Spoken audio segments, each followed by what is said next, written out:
Hindi ya muthi wa githomo kaunti-ini ya Kirinyaga, igongona-ini riria rirehete hamwe arutwo, aciari na arutani thukuru-ini wa Kirimunge, aciari ni merĩkĩte gukorwo mari muhari-ini wa mbere magicũngĩrĩria hari arutwo gũtiganĩria mathomo mao na magaikara mĩciĩ-ini. Riu akirutira mukana aciari aria mari na arutwo mĩciĩ-ini kumacokia thukuru na kwaga uguo matacokirio makinya marũrũ ma kiwatho. Mimi tukipata ripoti na chief ya kwamba uko na mtoto wa shule miaka 18 kwenda chini kwa nyumba yako, mimi na chief na mzee wa nyumba 10 utatuona kwako asubuhi na mapema. Tunakukamata, tukuchukue Kerugoya, tukuchukue kotini.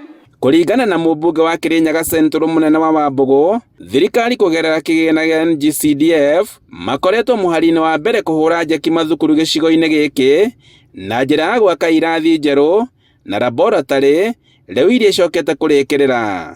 Kũrĩa secondary nĩ njakĩte irathi nya cia gũthoma, iyo ni ukweli, na ngamakĩra laboratory ya mbere gwaka ni ya Kirimunge, na nĩo ciana irekire kĩgeranio, na umesikia 12 of them ni mathi university.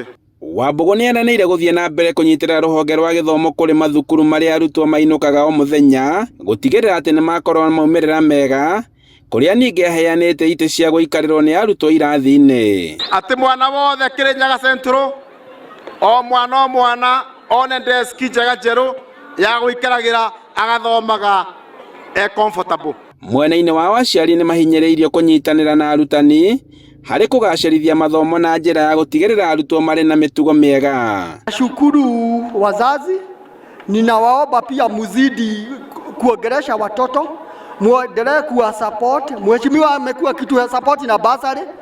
Handũ-inĩ ha Inooro TV kuma Kirimunge gĩcigo-inĩ kĩa ũmbunge gĩa Kirinyaga ya gatagatĩ, njĩtagwo Boni wa Thuku.